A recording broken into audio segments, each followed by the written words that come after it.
ራሳችሁን እንደዚህ ብላችሁ ጠይቃችሁ ታውቃላችሁ?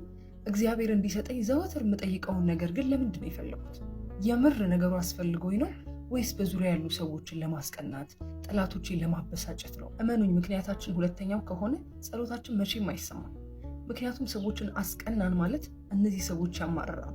እኔን መቼ ነው የምታየኝ ብለው ወደ እግዚአብሔር ይጮሃሉ፣ ያማርራሉ። ለሰዎች የማማረሪያ ምክንያት እንደመሆን ደግሞ በጣም ከባድ ነገር የጠየቃችሁትን ነገር ለየትኛው ምክንያት እንደፈለጋችሁት ማወቅ የምትችሉበት አንድ መንገድ አለ። እሱ ምንድነው? ከተሰጣችሁ በኋላ ስላላችሁ ማንነት ማሰብ። እግዚአብሔር የጠየቁትን ነገር ከሰጠኝ በኋላ የሚኖረኝ ማንነት ምን አይነት ነው? ማለት ይሁን ሳልል ተደብቄ እግዚአብሔርን አመሰግንበታለሁ፣ ለምፈልገው ፐርፐዝ እጠቀምበታለሁ፣ ወይስ ደግሞ እኔ እኮ እንደዚህ ያለኝ እዚህ ላይ እኮ ደረስኩኝ ባይዘው ይሄ እኔ ነው እዚህ ደረጃ ላይ ደርሻለሁ ልል ነው ብላችሁ ራሳችሁን ጠይቁ። ልክ እንደ ቅድስት ኤልሳቤጥ ትስትላችኋለች። ለረጅም ዓመት ልጅ በማጣት ተሰቃይታ መጨረሻ ላይ እግዚአብሔር በልጅ ሲባርካት ለ5 ወር ተደበቀች። ለ5 ወር። ከዛ በኋላ ግን መታየቱ ምንም ጥያቄ ውስጥ ስለማይገባ ታየ እንጂ እሷ ግን ለ5 ወር ተሸሽጋ ነበረ። ምክንያቱም የእሷ ዓላማ እግዚአብሔርን የሚያመሰግን ልጅ ማግኘት እንጂ ሲሰድቧት የነበሩ ጠላቶቿን ማስቀናት አልነበረም። ለዛ ነው የተሸሸገችው። እኛስ እንዴት ነን? በቃ ሲሰጠን ጠላቶቻችን ልናስቀና፣ ልናሸማቀቅበት፣ ሰው ፊት በቃ ልታይ ልንልበት ከሆነ የእውነት አይመለስም ጥያቄያችን። ስለዚህ ዘወትር እግዚአብሔር ፊት ጸሎታችንን ስናቀርብ ከተሰጠን በኋላ ስለሚኖረን ማንነት እናስብ። ስንቶቻችን ይህንን ጥያቄ ራሳችንን ጠይቀን እናውቃለን? ስንቶቻችንስ ጥያቄያችን እንዳይመለስ ካደረጉት አንደኛው ምክንያት ሊሆን እንደሚችል አስበነው እናውቅ ይሆን? ዛሬ በግልጽ ስለዚህ ጉዳይ እናወራለን። ሰላም ውድ ቤተሰቦቼ፣ እንዴት ናችሁልኝ? እኔ በጣም ደህና ነኝ፣ እግዚአብሔር ይመስገን። ይህ ሀቲዩብ ነው። በመንፈሳዊ ህይወታችን አብረን የምናድግበት መንፈሳዊ ቻናል ነው። እንደተለመደው የሀቲዩብ ቤተሰብ የሆናችሁ ሁላችሁ ይሄ ቪዲዮ ለብዙ ሰው ይዳረስ ዘንድ ሼር ማድረግና ቪዲዮውን ስትጀምሩ ላይክ በማድረግ መጀመር እንዳትረሱ። ለዚህ መንፈሳዊ ቻናል አዲስ የሆናችሁ ደግሞ የደውል ምልክቷን በመጫን የሀቲዩብ ቤተሰብ እንድትሆኑ እኔ እህታችሁ በፍቅር ጋብዛችኋለሁ። ሰሞኑን እንግዲህ ቲክቶክ የማትጠቀሙ የሀቲዩብ ቤተሰቦች ልትኖሩ ትችላላችሁ ብዬ በማሰብ እና ደግሞ ቲክቶክ ላይ አጭር ስለሆነ ሰፋ አድርገን ብናወራው ብንወያይበት ብዙዎቻችን ይጠቅማል ብዬ የማስባቸውን ሀሳቦች ወደዚህ ወደ ዩቲዩብ እያመጣሁኝ ይገኛለሁ። ዛሬ እንግዲህ እንደሰማችሁት ከጸሎት በፊት ራሳችንን ልንጠይቀው ስለሚገባ አንድ ጥያቄ ነበር እዚህ ቪዲዮ ላይ ያነሳሁት። እውነት ለመናገር ይህን ነገር ማስተዋል የጀመርኩት ከቅርብ ጊዜ ወዲህ ነው እና ይህን ነገር ማሰብ ከጀመርኩኝ በኋላ የምርም በጣም ልቤን ስለነካኝና የምርም ደግሞ ማተር ስለሚያደርግ ነው ቪዲዮ ልሰራላችሁ የፈለግኩትኝ እና እንደምታውቁት በስብከትም በተለያዩ ትምህርቶችም እንደሰማ ነው ጸሎታችን የማይሰማባቸው ብዙ ምክንያቶች ሊኖሩ ይችላሉ። አንድ ሰው በእምነት እግዚአብሔር ፊት ቆሞ በራሱ ይሁን በተለያዩ ምክንያቶች ጸሎቱ ላይሰማባቸው የሚችልባቸው ምክንያቶች አሉ። ከነዚህ መካከል ለምሳሌ ኃጢአት ቢኖርብን፣ ለዛ ነው ሁሌ ቤተክርስቲያን ንስሐ ግቡ የምትለን።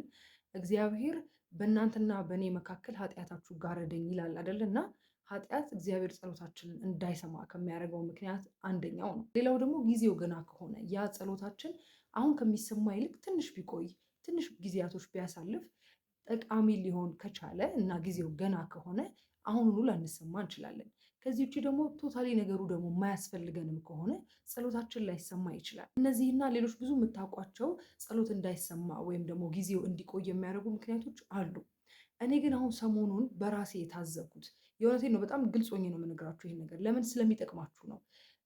በቃ ማለት በዚህ ደረጃ ማውራት የፈለግኩት ልክ ነገሩን አንደርስታንድ ሳረገው የምርም ይሄ ሪዝን ሊሆን ይችላል ብዬ ስላሰብኩኝ ነው። እና አሁን ዛሬ የምንወያይበት ነገር ግን ከነዚህ ውጭ የሆነ ነው። ጸሎታችን እንዳይሰማ የሚያደርግ አንድ ሌላ ነገር አለ። እሱም የኛ ማንነት ነው።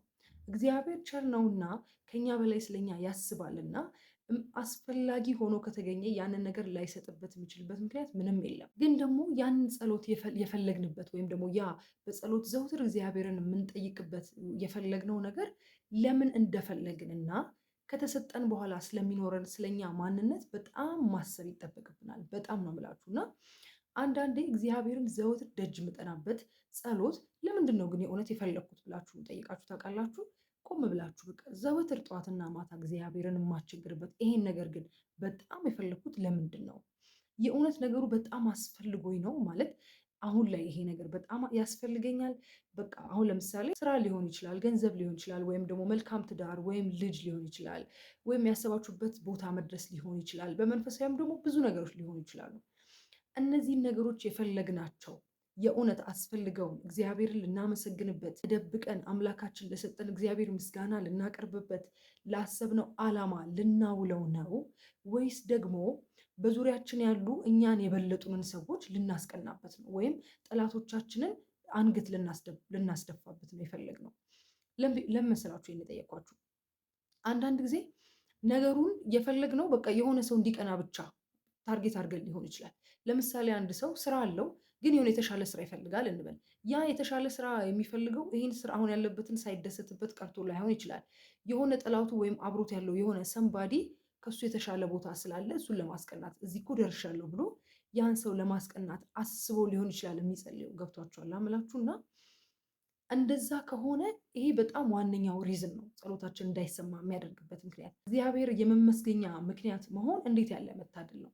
ከዚህ በተቃራኒ ደግሞ ሰዎች በእኛ ምክንያት እግዚአብሔርን እንዲያማርሩ ማድረግ በጣም ከባድ ነገር ነው። አሁን አንዳንዴ ያው ሶሻል ሚዲያ ላይ ሰው ያገኘውን ነገር በሙሉ ሼር ያደርጋል አይደለ? ሰክሰስፉል ሲሆን የሆነ ወይ ሲያገባ ወይ ትልቅ ቦታ ሲደርስ ብቻ ፖዚቲቭ የተባሉ ነገሮች፣ ሰክሰስን የተመለከቱ ነገሮች ፖስት ይደረጋሉ። እና ግን አስበነው እናውቃለን ወይ እንደዚህ ፖስት የምናደርግ ሰዎች አሁን የሆነ ሰው ምን ሊሰማው እንደሚችል በዚህ ምን ያህል ሊከፋ እንደሚችል ማለት እግዚአብሔር በቃ እኔንማ ረስቶኛል እንዲህ ትቶኛል በቃ እያለ ያስባል።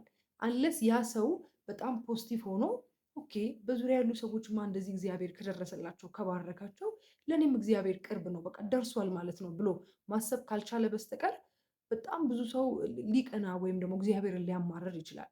ያው ይሄ ነገር በእኛ ዲፔንድ ላይሆን ይችላል። ሰውየው ታዲያ የማማረር ፍላጎት ካለው ልንል እንችላለን። ግን ፐርፐዝሊ እኛ እንደዛ የምናደርግ ከሆነ ነው ችግሩ።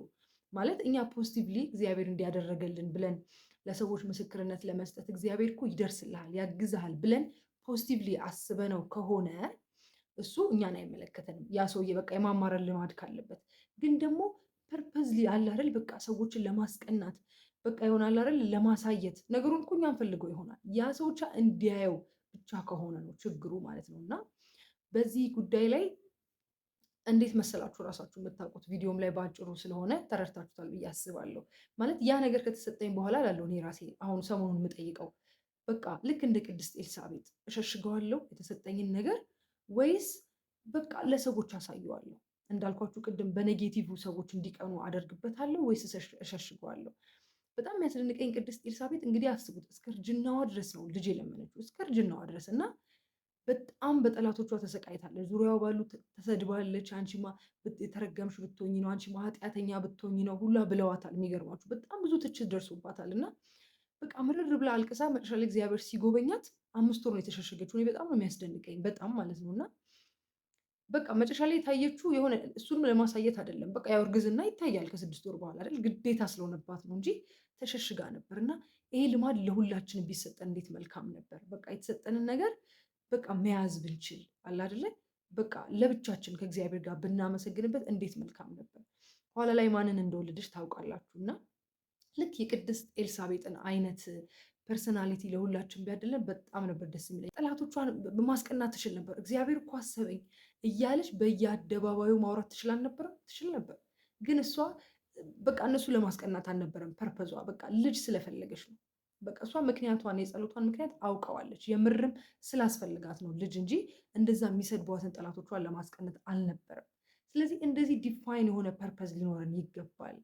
እንደዚህ በግልጽ የምነግራችሁ እኔ ራሴ እንደዛ ሆኜ ስለማቅ ነው። በጣም በቃ ራሴን ስፈትሸው ያንን አይነት ፊሊንግ አገኘሁበት እና ኦኬ ለካ ለዚህ ነው ያልኩትኝ። የምሬን ነው የምላችሁ። በቃ የሆነ ሰው እንዲህ ከፈለጋችሁ የመሆን ፕሮባቢሊቲ በጣም ዝቅ እያለ ይመጣል። የእውነቴን ነው የምላችሁ። ይህን ራሳችሁን ጠይቁት። ያው ሆነስቲ ይፈልጋል ነገሩ፣ ግን ከማንም ጋር አታውሩበት።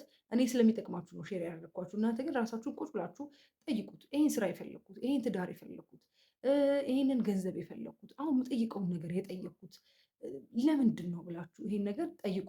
ከዛ በኋላ ስላላችሁ ማንነት ደግሞ አስቡ። ማንንም የማስቀናት ማንንም አንገት የማስደፋት ፕላን አይኖራችሁ። ይልቅስ እናንተ ኢንስፓየር የምታደርጉ ሁኑ። እግዚአብሔር እኮ ለእኔ ደረሰልኝ፣ ለእኔ ከደረሰልኝ ደግሞ ለአንተ የማይደርስበት ምክንያት የለም ብላችሁ ሰዎች ተስፋ የምትሰጡ ሁኑ እንጂ እናንተ በተደረገላችሁ ነገር ሰዎችን የምታሸማቅቁ የምታስቀኑ አትሁኑ። ይህን በልባችሁ በንጹህነት ካሰባችሁት ጸሎታችሁን የምርም ካስፈለጋችሁ ደግሞ የማይሆንበት ምን ምክንያት የለም። አንዳንዴ በጣም የሚያስቀኑ ሰዎች አሉ። በጣም በህይወታቸው የሚፈልጉትን ነገር አድርገው አግኝተው በቃ ማለት ነገሩ መታየቱ ግዴታ እስካልሆነ ድረስ የማያሳዩ ሰዎች አሉ። በቃ ግዴታ እስካልሆነ ለምሳሌ ቅድም ልክ እንደ ኤልሳቤት እርግዝናዋ መታየቱ ግድ ነው። ለምሳሌ የሆነ ቦታ ሰው አይቷችሁ ከሆነ እናንተ ሳትናገሩ አይቷችሁ ከሆነ እና ያ ሰው ካወራው ነገሩን በቃ የግዴታ ሪቬል ሆኗል። ያ ነገር ከእናንተ ቁጥጥር ውጭ ሆኗል እንጂ ፐርፐዝሊ በቃ እናንተ ካላወራችሁት እንዴት ደስ ይላል። እንደዛ የሚያደርጉ ሰዎች በጣም ነው የሚያስቀኑ። ምክንያቱም እነዚህ ሰዎች ለሰው ፊሊንግ በጣም የሚጨነቁ ሰዎች ናቸው። እና ደግሞ በቃ እግዚአብሔርን የሚያመሰግኑ በቃ ያደረገላችሁ እሱ እስከሆነ ድረስ እሱን የሚያመሰግኑ ለሰዎች ደግሞ ምን ይሰማ አይሆን ብለው በጣም ለሰዎች የሚጨነቁ ሰዎች ናቸው እንዲህ አይነት ባህሪ ያላቸው ሰዎች። እና ልክ ስታድጉም ጸጥ ብላችሁ ደጉ እንደሚባል ያን የተሰጣችሁን ነገር ደግሞ ስታገኙት ጸጥ በሉ። ማሳየቱ ይሄን አላስፈላጊ አይደለም። ምናልባት እናንተም እኮ እንደዚህ ተሰምቷችሁ ሊሆን ይችላል። በዙሪያችሁ ያለ ሰው በጣም ነገሮች ሲስተካከሉለት ሲቃኑለት አምላኬ ሆይ መቼ ነው እኔን የምታየኝ ብላችሁ ታውቃላችሁ። ይህን ፊሊንግ ደግሞ የምታውቁት ከሆነ ለሰው ስሜት ትጠነቀቃላችሁ። ግን ደግሞ ስማርትሊ እናንተ ደግሞ ሰዎች ሲሳካላቸው ቅድም እንደተባባለው ማድረግ ያለብን ነገር በቃ እግዚአብሔር በጣም ቅርቤ ነው ማለት። አሁን ለምሳሌ አጠገብ ያለች ጓደኛዬ፣ ወንድም፣ እህቴ ሲሳካለት ሳይ በጣም ኢንስፓየር ነው መሆን ያለብኝ። በቃ እግዚአብሔር ቅርብ ነው ማለት ነው። እሱን የረዳ አምላክማ እኔንም ይረዳኛል፣ ቀርቧል ማለት ነው እግዚአብሔር ብላችሁ ፖዚቲቭሊ ወስዳችሁ እንደውም ማመስገን ተስፋ ማግኘት ነው የሚጠበቅባችሁ ማለት ነው። እና በዚህ ጉዳይ ላይ እስቲ እናንተ ምን ትላላችሁ? ራሳችሁንስ እንደዚህ ብላችሁ ጠይቃችሁ ታውቁ ነበረ ወይ? ከጠየቃችሁትስ በኋላ ውስጣችሁ የሰጣችሁ መልስ ምንድን ነው? ስለሚጠቅም ነው ለብዙ ሰው እና ኮመንት ላይ ሀሳብ አስተያየታችሁን በጣም እጠብቃለሁ። በዙሪያችሁ ያሉ ሰዎች ሲሳካላቸው ይሄ የቅናት መንፈስ ተሰምቷችሁ ያውቃል ወይ? ወይስ ኢንስፓየር ሆናችሁ ታውቃላችሁ? ብቻ በአጠቃላይ በእነዚህ ጉዳዮች ላይ የገጠማችሁን ኤክስፒሪየንስ ያደረጋችሁትን ነገር ሼር ብታደርጉልን ብንማማርበት በጣም ደስ ይለኛል። እና በመጨረሻም ላሳስባችሁ የምፈልገው ነገር ምንድን ነው? ከሚሰጣችሁ ነገር በኋላ ያላችሁን ማንነት እንድታስቡት፣ ይህን ጥያቄ ሁሌ ዘውትር ራሳችሁን እንድትጠይቁት፣ በዙሪያችሁ ያለ ሰው ደግሞ ሲሳካለት እግዚአብሔርን እንድታመሰግኑ፣ እንደዛው ሰው ሆናችሁ ደስ እንድትሰኙ። ምክንያቱም ያ ደስ የተሰኛችሁበት ነገር ነገ ለእናንተም ይሆናል። መጽሐፍ ቅዱስ ላይ አንድ በጣም የሚገርመኝ ቃል አለ። ከቅናት ፊት ሰውረኝ ይላል እና ቅናት በጣም መጥፎ ነገር ነው፣ እንደ መርዝ ነው። አንዳንዴ ሳንፈልገው ነው ይሄ ሀሳብ ልባችሁ ውስጥ የሚገባው እና እንደዚህ አይነት ስሜት ደግሞ ከተሰማችሁ ከቅናት ፊት ሰውረኝ ብላችሁ ጸሎት እንድታደርጉ ለማሳሰብ እፈልጋለሁ። ከዚህ ውጭ ሰሞኑን ቲክቶክም ላይ ዩቲዩብም ላይ ማስታወቂያ እየሰራን እንደሆነ ታውቃላችሁ። ከ5 እስከ 10 ዓመት ያሉ ልጆችን ዓለማዊም ይሁን መንፈሳዊ ትምህርት ቤት ለቤት እያስጠናን እንገኛለን። ስለሆነም ወላጆች እናንተ በተመቻችሁ ቀንና ሰዓት ቤታችሁ ያላችሁበት ድረስ መተን ልጆቻችሁን በኃላፊነት ወስደን ዓለማዊ ብቻ ሳይሆን መንፈሳዊም ትምህርት እንድናስጠናላችሁ ከፈለጋችሁ ከዚህ ከቪዲዮ ስር በማስቀምጥላችሁ ስልክ በመደወል መመዝገብ ትችላላችሁ። ልጆች ላይ መስራት ቤተሰብ ላይ ብቻ መስራት ሳይሆን ቤተክርስቲያንም ላይ ሀገርም ላይ መስራት ስለሆነ አብረን ልጆቻችን ላይ እንስራ። ልጆቻችንን በልጅነታቸው ስለ እግዚአብሔር እያወቁ ፈሪሃ እግዚአብሔር በውስጣቸው እንዲያደግና እነሱም ከእግዚአብሔር ጋር ተጣብቀው እንዲያድጉ እናድርግ ለማለት እወዳለሁ። ላላችሁ ማንኛውም ማስተያየት፣ ጥያቄ የቴሌግራም ዩዘር ኔሜን ኮመንት ማድረግላችሁ ይሆናል። እግዚአብሔር ቢፈቅድ ቢወድ ደግሞ በሚቀጥለው በሌላ ቪዲዮ እንገናኛለን። እስከዛው ድረስ በያላችሁበት ሰላም ሁኑልኝ። ሁሌም እንደምንለው ክርስቲያናዊ መንፈሳዊነት ዘለዓለማዊነት ነውና የእግዚአብሔርን ፈቃዱና ውዱን ፈጽመን የምንናፍቃትን ተስፋ የምናደርጋትን መንግስቱን ለመውረስ የበቃን ያድርገን።